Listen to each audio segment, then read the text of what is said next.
Hey guys, we're back. We figured out our technical difficulties and we are back live in a new location, still in my office, but in a new area, so we're giving you a different background. What we'll try to do over the next few weeks is highlight different areas that we're expanding to, and so you can see kind of where I live, where we do our stuff. We'll let you vote on the best place to go. Right? It's much brighter in here, we decided. Yeah, so I don't know if you can see that where you are, but we were feeling like maybe we're a little brighter here. So, hi, Ellen. So everybody give a thumbs up if you're ready to dive into the power of the mind. And tonight we're talking about attracting abundance, okay? What you think is what you become. I'm Dr. Carolyn George of Vita Integrative Medicine, and Leslie Harrington, Transformational Coach Extraordinaire. And we're coming to you live from Sunrise, Florida. So tonight we wanted to talk about a variety of things, but we want to make sure that we're incorporating some of your ideas, your thoughts. We love feedback, we love ideas, so give us thumbs up or thumbs down and give us comments, what things you're doing, but we really want to talk about the power of your mind, both the positive and the negative. Yes, so we have quite a plethora of things to cover tonight. So hopefully lots of engagement here, guys, because this stuff is really powerful, and I suspect there's people in here that will have had some really good personal experiences with it. Yeah. So we'll cover some of the kind of the research and the science that goes through, that supports it, and some of the experiences we were just talking about biofeedback. And then some really good resources. So if this is something you're not really buying into yet, or you want to kind of get a little more information, there's some really good people who really focus on this topic alone that we'll share. Yep, absolutely. So to start off with, let me just do two definitions so that you kind of understand where we're coming from. So there's the placebo, with a P, placebo effect, which many people have heard about. And there's a nocebo effect, which a lot of people haven't heard about. So the placebo effect is positive things. So if you believe a medical procedure or a pill or something is going to help you, it has a much higher chance of helping you. And so we want to, obviously, I think, harness that and use the things that can help you use your mind to feel better. So you don't have to be tricked into that. Excuse me, you don't have to be tricked into that, but by kind of understanding what's going on with your brain and how the positive can make you feel better, you can really benefit from that. And the placebo effect has been found to be influential, and what was the number you came up with? Between 18 to 80%. So that's a pretty wide, diverse kind of set of numbers. So different studies are going to show different amounts. But at the very worst, you have an 18% chance of improving just by believing that you can. So yeah, and we're talking like fake surgeries and sugar pills and things. If you go in there thinking that you got the real deal, these people are having a positive outcome because of the fact that they thought it and believed it. Yep. So that's what you're familiar with, right? The placebo, but the nocebo is like the evil twin, right? And a lot of people don't talk about the nocebo, but the power of the nocebo, and I think probably all of us have experienced it at some point in time with something that our doctor told us that might not have felt good. You might have walked out of there going, oh my gosh, what does he mean rest of my life or whatnot? And that's a very powerful thing too. On the flip side of the placebo, if you believe something negative is going to happen, it's very likely, there's actually cases and studies that have shown patients who thought they had cancer who actually died and then in fact never had cancer. Right. So it's very scary to think, but that's how powerful the mind is and the brain is, and how repeated thoughts become your beliefs. They become your reality, and that's where, when you can control what those thoughts are, you create your reality in some ways. So understanding that. And going way back, a lot of people are familiar with voodoo. We heard stories when we were younger, and this is kind of really part of the nocebo effect. So if somebody did voodoo on you, put a spell or a trance or put pins in your doll that was supposed to represent you, then you would get pain there, you get sick. And so that is an idea of just how powerful that nocebo effect is. Obviously, voodoo isn't really doing that, but those people believed it did. And so they culturally had that belief system, and so they would get sick and they would die. They talk about that with the Chinese culture, with Chinese astrology and different things, that they had certain beliefs tied to the different beliefs of their culture, Right. and their population would die younger. Well, it happens all over. If your doctor tells you that you've got a diagnosis that's going to kill you in 4 to 6 months, the chances are much higher that you'll pass away in 4 to 6 months if you buy into what they're saying. Now, if on the converse you go, not me, there's some studies that look at the cancer survivors who just were in absolute denial that they were going to die from their cancer, and they lived months to years longer. And sometimes were able to really reverse things, and then the doctors couldn't find that cancer anymore. So I'm sure they were doing more than just kind of believing it was gone, but that was part of their process. Yeah, definitely. Yeah. So let's dive into some different ways we can look at that. So we talk about in our bullets the 5 people you spend the most time with. So why we put that in there, because that has such a huge impact on what your thoughts are what's driving your thoughts, right? So the 5, Jim Rohn, there's a famous quote, you are the average of the 5 people you spend most of your time with. So if you think about that, just stop right now and think about the people that you're interacting with on a daily basis. So we all know the ones that are like, energy sucking or pulling, a little more of that side of you where you might engage in something that you wouldn't normally engage in when you're in your positive mindset, Right. So really taking a look at your inner little crowd, Circle, right. your peeps, who are your peeps, and Who builds you up, who pulls you down. Yeah. Right. And looking at different people with positive attitudes, people that work hard, people that encourage you, challenge you, are you with people that are your cheerleaders? Great, but do you also have people that kind of push you to want to be better and be a new version of yourself? Right. So that's really important. And actually, they've looked at that in multiple studies. Even the blue zones, when they're looking at the areas where people live well into their hundreds and are very healthy, they don't have illnesses, COPD, cancers, arthritis, heart disease, and they're 100, 105. Those are the people. You look at their community, and they're in a supportive community. The 5 people around them are really the positive effect on their health. Yeah. So try to create that. So if you're out with people that are doing behaviors that you're trying to avoid, then stay away from them for a little while. Maybe you can be a positive effect on them because they, maybe you don't want to go out and smoke, or drink to excess, or stay out late And talk about people and talk about just gossip be negative. and be negative, right? So just really look at that inner circle and kind of pick and choose who you want to spend your time with. Yeah. And it should be somebody that bolsters you, serves you, who's can give you some positive support or camaraderie. And when it comes to family members, guys, I know that we have less options of hiding out. So, in that case, the only thing I think, like you said, you could be the example and be the best that you can be, and try to kind of bring other people up to your level instead of stepping down to theirs, and kind of fitting into some of the things that make them comfortable. Maybe push them out of their comfort zone and have them rise up. Right. You got it. So, that's the other thing. Find people that are smarter than you, right? So, when you're around these challenging, engaging people, they don't just have to be people that are going, oh, you're wonderful. They can still challenge you. They can be smarter than you, but they can really encourage you in a positive way, not in a way that demeans your self-esteem, but in a positive way to kind of be the best version of yourself. Yeah, you want to be, if you're not around people that are smarter than you or doing something to a different level, you're limiting yourself. Because then your growth is kind of only as to where, asking questions, like continually growing is such an important part of our well-being in general. So, affirmations. Yes. Yeah. Very cool studies on affirmations. A lot of general ones, a lot of really specific ones that have to do with how the areas in your brain that light up when you're actually practicing affirmations. Mm-hmm. So I thought it was really interesting because it was the reward center. So you'll be able to say the names of them because they were a little strange compared to the ones. Striatal. It doesn't really matter. Right? But there's areas in your brain. There's small little areas that when we look at positron emissions PET scans, that they will light up in these areas when we're getting a pat on our back, when we're doing something good. These are the same areas that light up when people have addictions.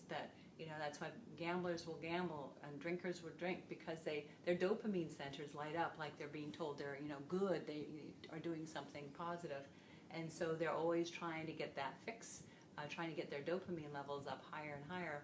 And there's other things that can be done to help bring those dopamine levels up, and affirmations are one of them. Very good. I'm going to jump back over because Marianne says negative workplace is hard to maintain healthy thoughts. Absolutely. And I think some of the things that you do in that situation is really control more of your own perception and how you react to the stressors around you. And those they might be the people you spend the most time with physically, but not necessarily interacting with. Mm-hmm. And you can offset some of that kind of overwhelming negativity in your life with bringing very intentional positive things in your life outside of your workplace, or even in your workplace, whatever mm-hmm. you can find to kind of offset some of those. So the 5 people that you spend the time with aren't necessarily always going to be the people that you're physically with. So you could be listening to someone's work, a podcaster, somebody that you admire, that you're just completely enveloping yourself in mm-hmm. some of their work. People listen to Tony Robbins nonstop, right? Mm-hmm. You start to build on that character and you start to get some of that juice, if you will. So you don't have to have physical people be in those top 5. They can just be influencers and people that are still impacting your life and lifting you up in spite of some of the other people surroundings trying to bring you down. And I think her point is really well taken, that when you're at that workplace and people are doing all this negative stuff, then once you really understand it's about them and the stuff that's going on in their life, it's really not about you, that you can not feel responsible. You don't have to make them happy. What they're doing is not because of you, it's because of their own stuff. And the more you can get that distance, then the easier it is for you to kind of turn inward and kind of know that you're doing a good job. You know what you're doing. You know, it's not... If they're saying critical things, it's, really a reflection of how they feel. Yeah, judgment. That's a whole another yeah. topic we can dive into. Right. I'm reading a book called Judgment Detox, Gabrielle. Okay. Yeah, Bernstein. It's really interesting. Good books. So back to the affirmations. So yeah, the centers that light up your brain. I found a couple things that were really interested, is that some people, we talk a lot about I am, and thinking of things in the future tense, or things that when you say I am, it's something that you're already imagining that you're already doing, right, I'm strong, versus I am going beautiful. To, or mm-hmm. yeah. So you want to have it as something as like you already are in that place. And the interesting thing about that was that some people actually said using your name in the first person or third person. So if you're like, Leslie is beautiful, or Leslie is powerful, or whatever words that you're using. And sometimes you have to fake it till you make it. So people tell me a lot, I don't believe, how do I say things that I don't believe? And the problem is that you don't believe it because your brain's never heard these types of powerful data. It doesn't have the data to kind of go back and refer to. So if you're feeding your brain constantly negative thoughts, mm-hmm. it doesn't have any positive thoughts to go through and find. That's why you don't believe it, because you can't even find it in your head. But if you think about the way that you speak to a friend, would you ever speak to a friend in the way that you speak to yourself? And that is, I think, really powerful to remember when you're doing these affirmations, is that, you need to be kind to yourself and really kind of understand the impact of not being kind to yourself, because that puts yourself as one of the negative people that you're surrounding yourself with. Mm-hmm. So if you're one of the 5 can be that little negative Nelly that's floating in your head. Yeah. And the minute you start to catch yourself saying those negative things, recognize that and try to make it a positive. So you might say, oh, I suck at computers. I can't do anything with computers. So then you can turn it around and go, okay, I'm not really good with computers right now, but I'm going to improve.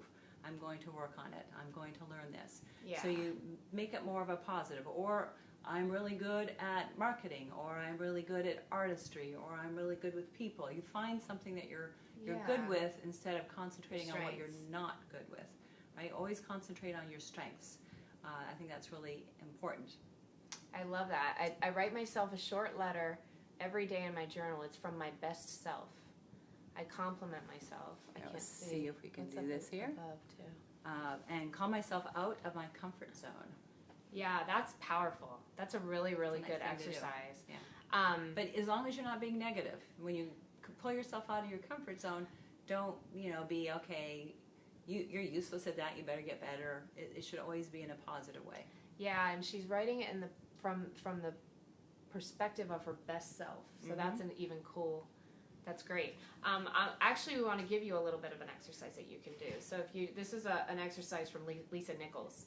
And I tell people to do this a lot, and it's very powerful. And when you, if you take out just she says 16 pieces of paper, it doesn't, however many you come up with. But when you start to hear some of the kind of the chatter in your mind of this negative Nelly that sometimes lives there, it really starting to call it out. So when you bring awareness to it, write it down. Write down the thing. Like I have people that, I sabotage myself.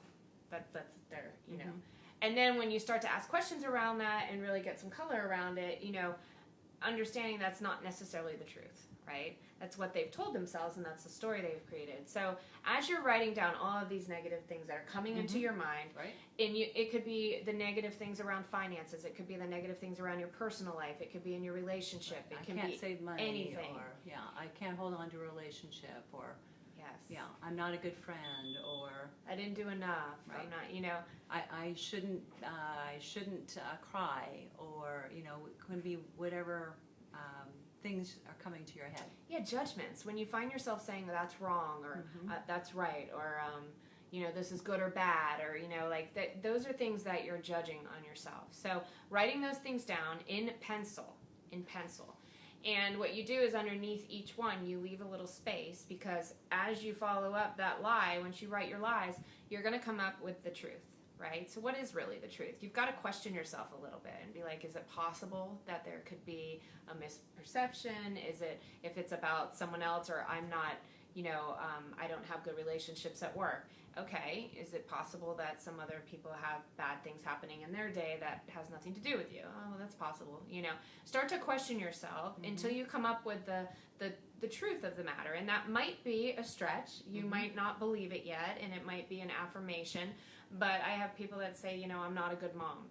And I might have, their truth is, I do the best that I can to raise my kids in a way that I value or bring them value. Whatever. The truth is going to replace that lie. When you write down the truth, you write that in red ink. Okay? Red. So you've got pencil for the lie and red ink for the truth. And those are just staggered on top of each other, and your pages of however many you feel that you need to change. And what you do for 2 days is you're going to read the truth, the lie, the truth, the lie, the truth, the lie, the truth, the lie, and you're going to toggle back and forth for 2 days. You're going to go through this list and really get your brain to start to recognize that when this truth comes to or the lie comes to my head, it's going to auto-correct and put in that truth. So the minute you start thinking those negative thoughts, your brain's going to go, oh, wait a minute, that's not the truth. And it's going to fill in with the red ink one. So on that third day, you go ahead and erase all of the lies, and then you're left with your truths, and your brain has a new pattern to revert to. Right. So it's a really powerful exercise. It can be painful, writing down some of the lies. There's a lot of emotion attached to it. And take your time. You don't have to do it all in one day, or do like I said, an aspect of your life, and then move on and try another. But that is a really, really good exercise to kind of become aware of some of this negative thinking, negative self-talk, and automatically having a replacement for it. Because if you don't, like you said, try to come up with something positive. If you've thought about this ahead, you already have your little positive to kick in, and then your brain will start to do it for you. So kind of as an extension of that, I just want to talk a little bit about our physiology. And so when we're thinking about something, when we're thinking about skiing down a mountain, or we're actually skiing down a mountain, the same part of your brain is being activated when they look at it with certain kind of PET scans and other kinds of scans. So when you're sitting there and you're in a room and you're terrified about an interview that's coming up, you're worried that you're going to just blow it. So your whole physiology can change, right? So if you're actually in that interview and you're talking to somebody and you are blowing it, you're going to be lighting up the same part of your brain. So your sweat glands are going to go, your heart rate's going to increase, your breathing is going to change. All of this is going to happen as if it really were happening. So it's really powerful to kind of know that what you think translates to your body, right? What's going on in here is just not mental, right? It's just not all in your head, but it translates into your actual physiology. Your hormones change by virtue of what you think. And so if you realize that you can change your blood sugar, you can change your heart rate, you can change how your blood vessels expand or contract. You can change a lot of things just by what's in your head, by what you're thinking about. Then you want to really try to push yourself, or help to manipulate yourself so that you're thinking more of the positive things, and then your physiology is going to follow, right? Yeah. So on the flip side of all of that turmoil you put yourself through, some of those positive and beautiful thoughts, imagine yourself on the best vacation you've ever been, in the most relaxing place that you've ever been. Like, where's your place? Where's that place in your mind that you can go that immediately takes you to that place of calm? And that's something that's so very powerful. Like, I've done biofeedback and I've seen the numbers. Do you mind sharing with us a little bit? No, it was amazing. The guy hooked me up to the measurements that Dr. George was talking about: the blood pressure, your sweat, your body temperature, and your heart rate.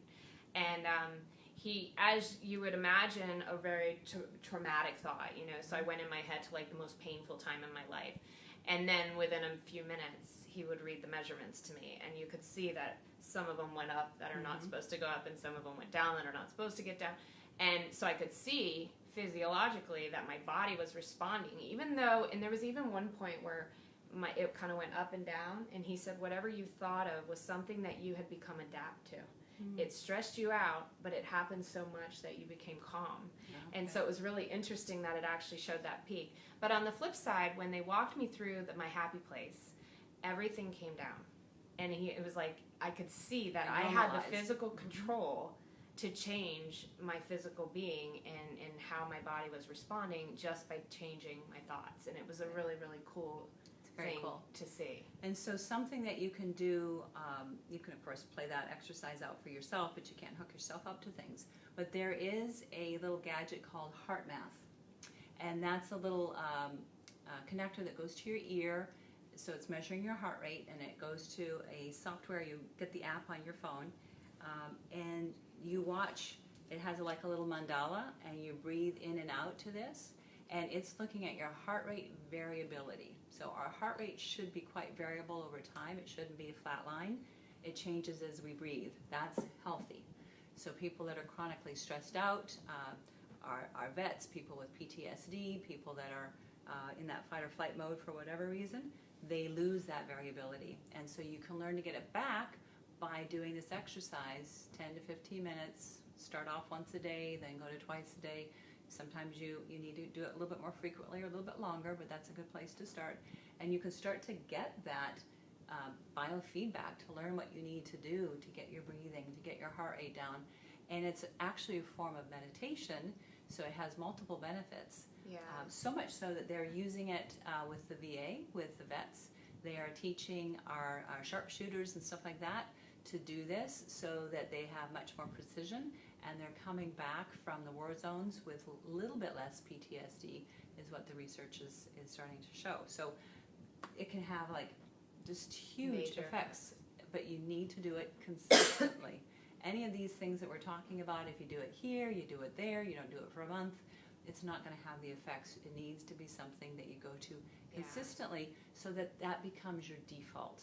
So rather than going into that unhappy rabbit hole where you're thinking anxiety and all the worst thoughts that could possibly happen, or you're thinking for sure you're a loser and you're going to lose that job, or you're going to lose your friend, or you're going to lose a relationship, you're going to, you're thinking about all the negative things. If you start to do that more consistently, the affirmations, the heart math, all the things that we're talking about, that can shift you so that your default then is that the happier place. You go to your breath, or you go to the positive thing about your ability to handle a problem versus your lack of ability to handle it. Yeah, and to back up the visualization that she was talking about earlier, there are studies that showed with athletes. They did a study with basketball, and they were imagining themselves shooting and making it into the net, That was one group. There was another group that didn't practice at all. There was another group that practiced and visualized, and then there was a group that just practiced. The visualization group actually had as good, if not better, results, even though they hadn't actually physically practiced. Mm-hmm. So athletes do this all the time. It's part of their world, that they're visualizing what their best day is going to look like, what their pitch is going to look like. Michael Phelps, who talked about, like, he would just go over and over and over in his head, his win and all the celebration after. I mean, like he just went right through it, right to even after winning so and the parties and manifesting. stuff. Yeah, totally manifested it. Yeah, that's really cool. We did talk about a couple resources, so if you guys want to look a little bit more into some of how the biology actually, how this thinking affects you at the cellular level, there's actually studies that support this. Very intense read, The Biology of Belief by Bruce Lipton. He was actually out to kind of prove that this wasn't just, woo-woo, that how you think actually physical changes the inside of your cell. And then Joe Dispenza, great story where he healed himself, and he's also a doctor. I don't remember what kind of doctor he was, but he does a lot on this mindset stuff now. But he wrote a book called You Are Not the Placebo, or You Are the Placebo. And then he also is part of a documentary called Heal. There's quite a few. Bruce Lipton's in that as well. Okay. Heal just came out on Netflix. I had actually, one of my clients got me the DVD, so I had just watched it, but it's now on Netflix.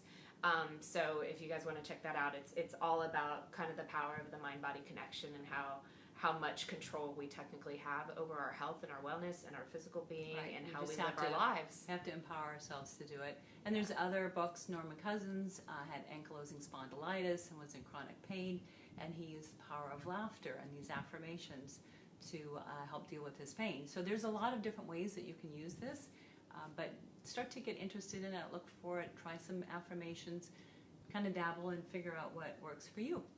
Yeah, and really quick, I love Marianne put lots of Post-its with affirmations. That's fabulous. Oh, that's a fabulous idea. Things on your mirror. I am enough.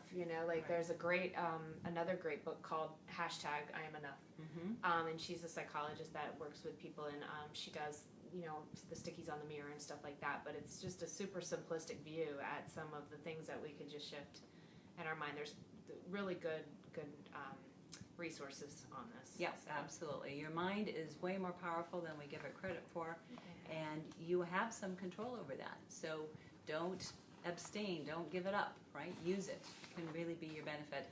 Or if you go slide down that slippery negative scale, it can work right against you, and you will not get better no matter what you're doing. You won't lose weight, you won't feel better, you won't get rid of your pain no matter all the medications you take.